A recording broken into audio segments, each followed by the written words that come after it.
Fish on. It's a big one.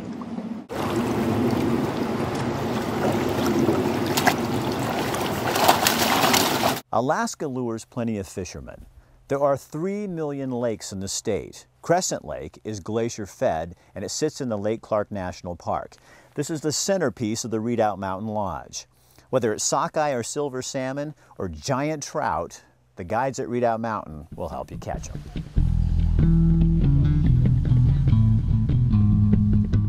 As the morning begins, guests pull themselves out of those comfortable beds to a warm fire in the lodge.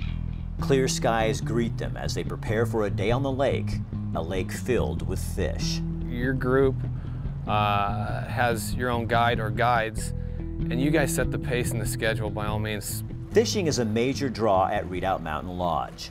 Just look at these success stories. There's no excuse for not catching your quota at Redoubt Mountain Lodge. Due to the fact that we're the only operator out here, you don't have to rush to get to a particular fishing location or be the first one at a trailhead. I mean, this whole area is pretty much ours only. And besides, it's your fish story. But with pictures like these, you won't need to embellish unless you want to. Sockeye, red salmon, coho, silver salmon, chinook, king salmon, and pink salmon. You won't be disappointed. The guides really know what they are doing. They fish these rivers and know the holes where the big fish like to hang out. If the salmon won't bite, trophy-sized trout are a good substitute. Lake trout, Arctic char, and the Dolly Varden are all native species at Redoubt Mountain Lodge. And there's not a lot of competition to catch them. Just kind of cast up in the fast stuff and let it just swing down into this softer stuff right there. You don't have to be a skilled fisherman to catch fish around Redoubt Mountain. The guides really love what they do, and showing you how to love it too is just part of what they do.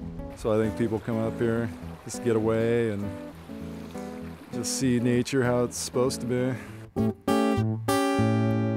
When you're fishing, time slips by. What your watch tells you doesn't matter much out here. You know, this is all national park, so it's going to stay like this. It's like, you know, in today's world where, you know, you can pretty much buy anything you want, this is something that, you know, you can't put a price on. In between casts, you look up in any direction and see nothing but those mountains. At the end of the day, back at camp, back at the lodge, the fish stories start to unfold. As the night goes on, the sky's still bright, the stories and the fish get bigger.